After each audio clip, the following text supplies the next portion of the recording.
Kiev says its forces successfully targeted the flagship of Russia's Black Sea Fleet with Ukrainian-made Neptune missiles. Moscow says the ship has been damaged and its crew evacuated, but blamed the incident on an as-of-yet unexplained fire.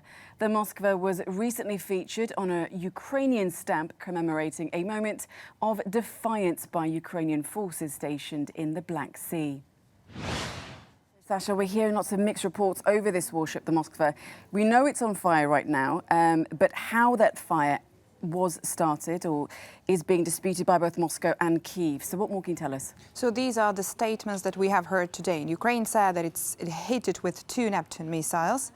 Russia said that there was an unexplained fire and possibly ammunition explosion on board. And then we have also heard from the US, from Pentagon, saying that it's badly damaged, but it is afloat and it's making its way across the Black Sea. Now, from these statements, we can say that it's confirmed that it has been badly damaged. Being afloat or not, this is where it gets contradictory. The missile cruiser as well was previously deployed in Syria by Russia. This is, as you said, the flagship. And what happened today, although we still wait for confirmations and investigation what exactly happened, this is significant because this is Russia's main flagship. This is sort of a symbol of power of Russian Navy, and that also means that this would change the strategy and the way the Russian Navy operates now during the war in Ukraine, because Russian ships now will have to stay further offshore in order to stay safer.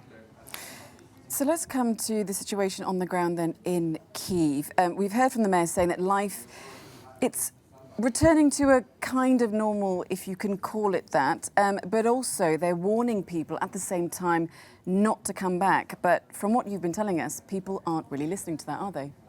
There are at least 870,000 Ukrainians who came back since the beginning of the war, since the 24th of February. And over the past couple of days, the border police are registering around 25 to 30,000 people returning every single day. So in the beginning, in the first couple of weeks, these were mostly men who happened to be abroad when the war started, and they came back to Ukraine when they volunteered to go into the territorial defense.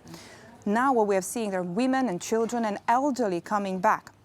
2/3 of those who left Kiev are back now in the capital. And this is why the mayor, Klitschko, he asks people to wait a little bit more. This is not yet safe. There is still danger of air strikes and missiles in Kiev. Also, these could cause some complications for infrastructure.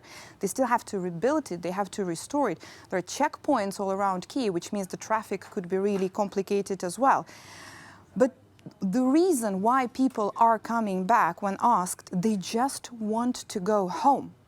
And the first moment they felt that they can, the moment that there were no more Russian troops around Kiev in the region, they want to go home. They did not want to leave their places.